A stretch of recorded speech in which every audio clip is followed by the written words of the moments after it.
मेरे प्रिय बच्चों, आप लोग कैसे हैं? मैं समझता हूं कि आप लोग बहुत ही अच्छे होंगे और आप लोग अपनी पढ़ाई पूरे मन के साथ कर रहे होंगे।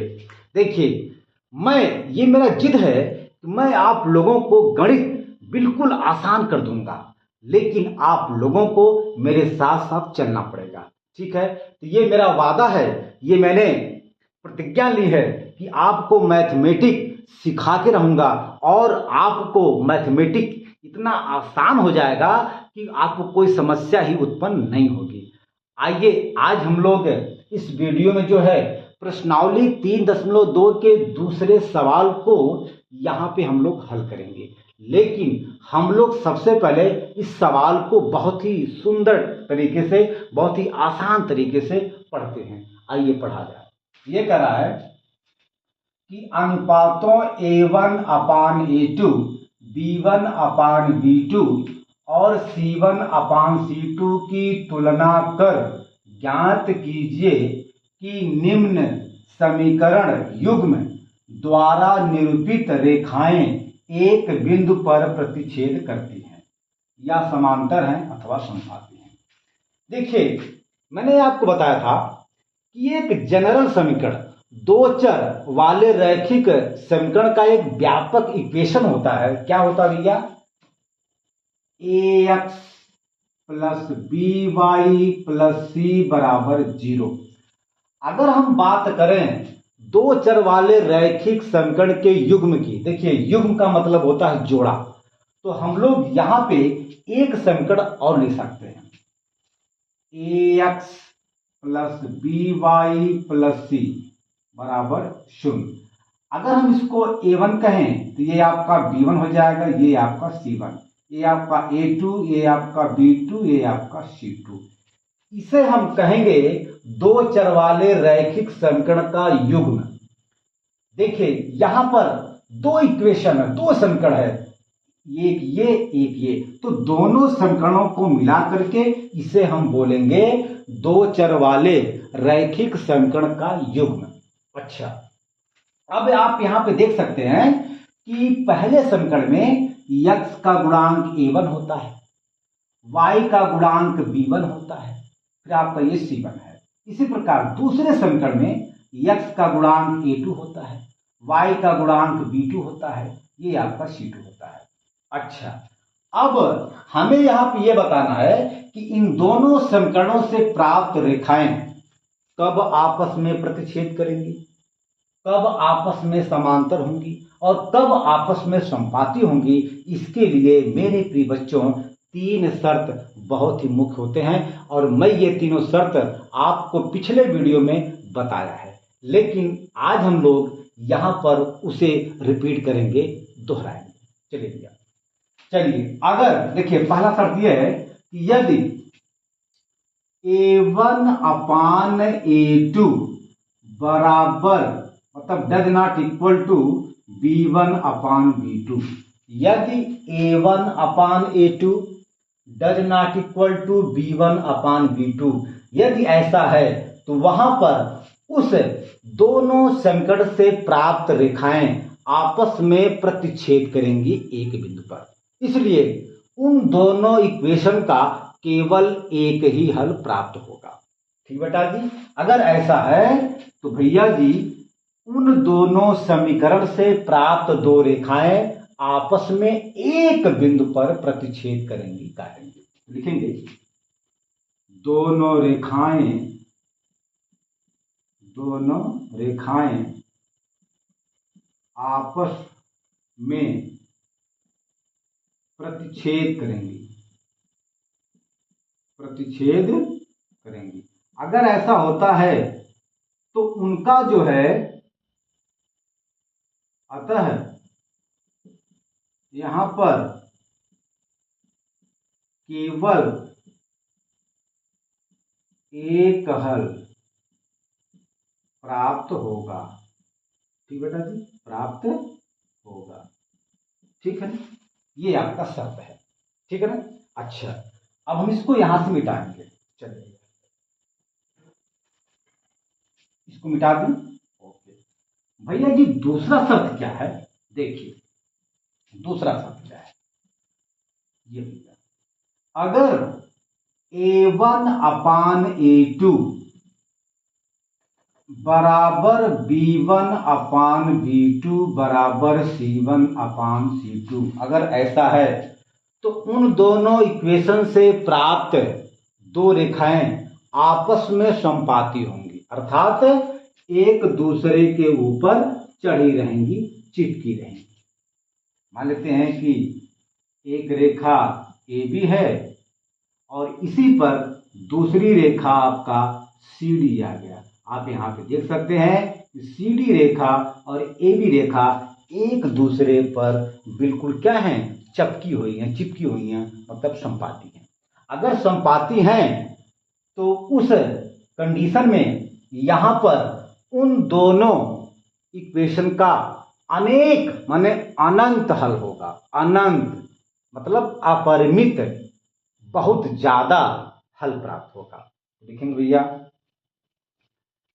यहाँ पे लिखेंगे अतः, लिखेंगे दोनों,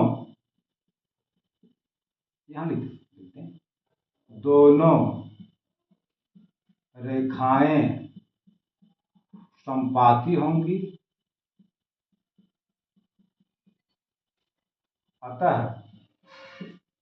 अनंत हल होंगे, अनंत हल प्राप्त होंगे, प्राप्त होंगे, ऐसा कंडीशन। ठीक है ना, ठीक है। चलिए आप इसको बहुत अच्छे से नोट कीजिए। भैया जी हो गया, इसको मिटा दें। चलिए अब तीसरा शर्त क्या भैया जी, ये देखा जाए।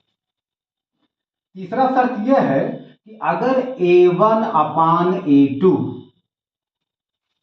बराबर B1 अपान B2 और does not equal to C1 upon C2, तो दोनों समीकरण से प्राप्त दोनों रेखाएं आपस में समांतर होंगी। अर्थात अगर ये कोई रेखा AB है तो दूसरी रेखा CD आपका ये आपस में समांतर होंगे। ठीक है ना।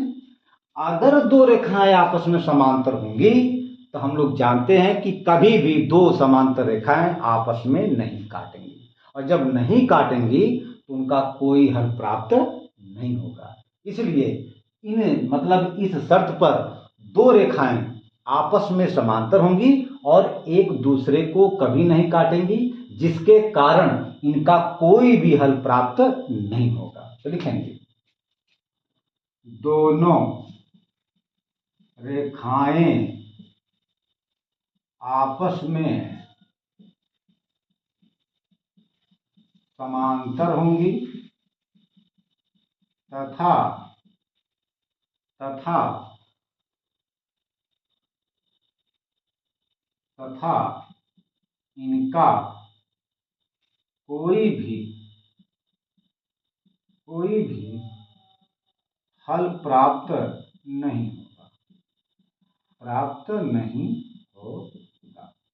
ये भैया जी आपका, ठीक है ना। अच्छा, ये तो आपका हो गया शर्त। अब हम लोग इस इक्वेशन को, ठीक है ना, इन्हीं शर्तों के आधार पर ये सिद्ध करेंगे, मतलब ये सिद्ध करेंगे कि इन समीकरण से प्राप्त रेखाएं आपस में संपाती है कि समांतर है कि प्रतिच्छेद कर रही हैं, काट रही हैं। चलिए भैया इसको अब हम मिटाएंगे। तो अब हम जो है इसमें जो पहला सवाल आपका है उसको हम लोग यहाँ पे देखेंगे। चलिए आपका यहाँ पे दिया गया भैया पहला इक्वेशन, मतलब पहले सवाल का दोनों इक्वेशन। 5x दिया गया है माइनस 4y प्लस 8 बराबर 0।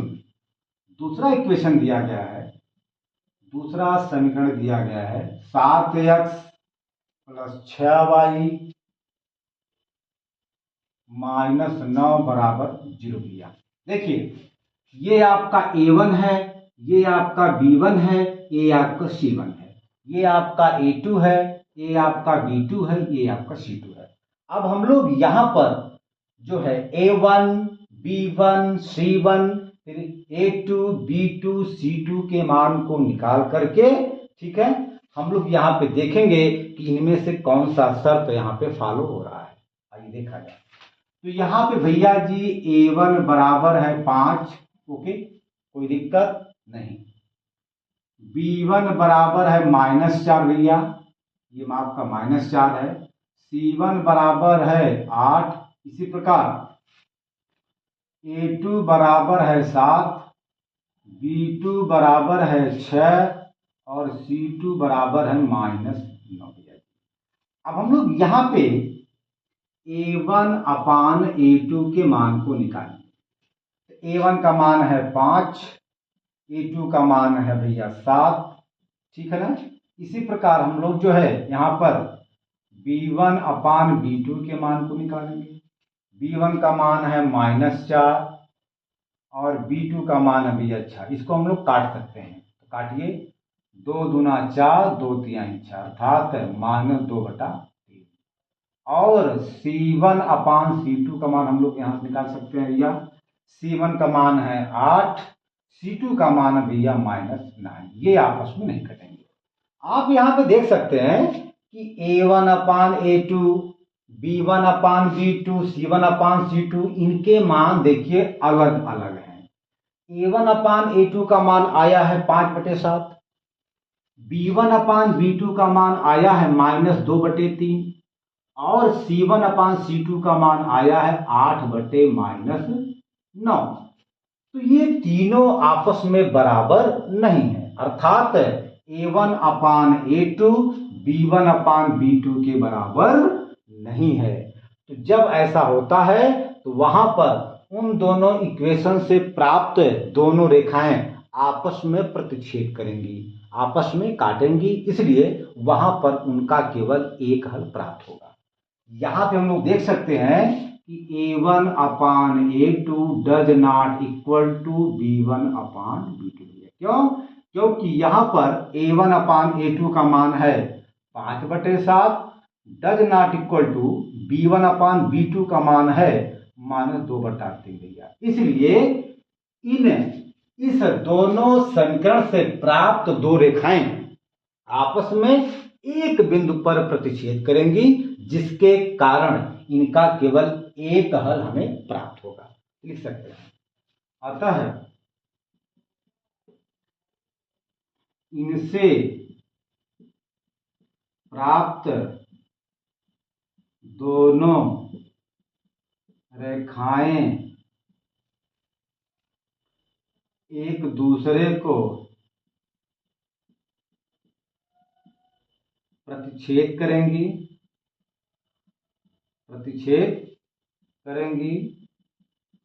जिससे यहां पर केवल एक हल प्राप्त होगा। ओके बेटा जी, क्या मेरी बात आई समझ में? चलिए आप इसको बहुत अच्छे से, बहुत प्यार से, बहुत ही शानदार तरीके से आप इसको नोट कीजिए। चलिए भैया, हो गया बेटा जी? चलिए इसको मिटा दें। ओके बेटा, अब आपका इसी में दूसरा जो है सवाल है, क्या भैया जी? देखा जाए, दूसरा आपका है, दूसरे सवाल में दो समीकरण यहां पे दिया गया, दो इक्वेशन दिया गया। क्या भैया जी? पहला इक्वेशन है 9x + 3y + 12 बराबर भैया जी 0। दूसरा इक्वेशन है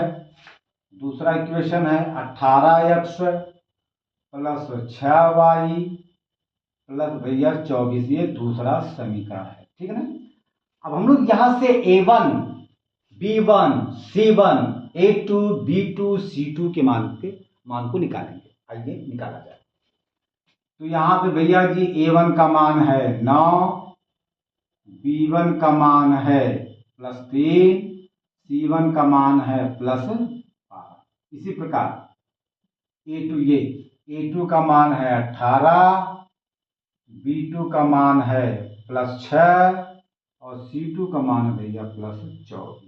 ओके बेटा जी, अब हम लोग यहाँ पे A1 अपान A2 के मान को निकालेंगे। तो A1 का मान है 9, A2 का मान भैया 18। इसको हम लोग काट भी सकते हैं, 9 एक कम 9, 9 दूना 18 अर्थात 1/2। ओके बेटा जी। चलिए अब हम लोग निकालेंगे b1 अपान b2 का मान। तो b1 अपान b2 बराबर, b1 का मान है 3, b2 का मान भैया 6। इसको हम लोग काट सकते हैं भैया, काटिए। 3 एक कम 3, 3 दूना 6 बराबर 1/2।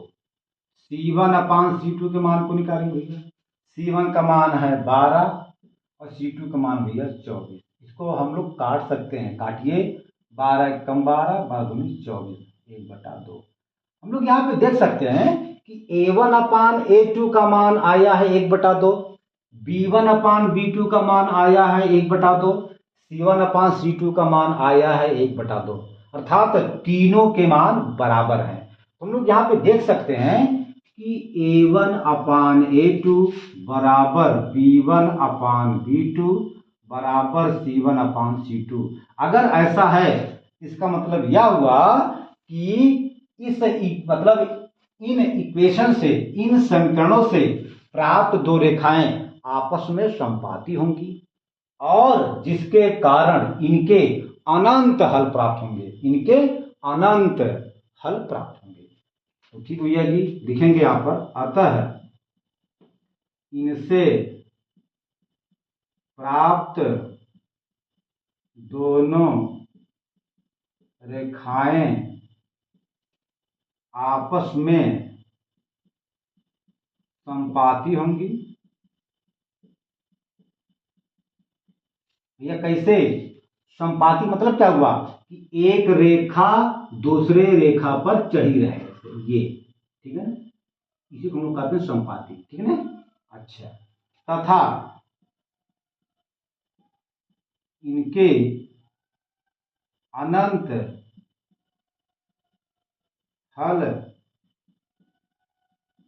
प्राप्त होंगे। तो आप इसको अच्छे से नोट कीजिए, फिर हम अंतिम इक्वेशन को चलते हैं, हल करेंगे। भैया जी हो गया, इसको मिटा दें। चलिए ओके भैया जी। चलिए अब तीसरा आपका इक्वेशन है, तीसरे में जो है दिया गया है समीकरण, उसको हम लोग देखेंगे यहाँ पे। चलिए भैया, तीसरा आपका इक्वेशन है तीसरे में। तो तीसरे में पहला समीकरण है, पहला समीकरण है 6x माइनस 3y प्लस 10 बराबर भैया 0, समीकरण नंबर 1 है। इसी प्रकार दूसरा समीकरण है 2x माइनस वाई प्लस 9 बराबर भैया 0। ठीक है, तो यहाँ पे a1 का मान है 6, b1 का मान है -3, ये देखिए -3, c1 का मान है +10 भैया, a2 का मान है 2, b2 का मान देखिए यहां पर 1 छिपा है, अर्थात b2 का मान है -1, ठीक है ना। ओके बेटा जी, और c2 का मान भैया 9।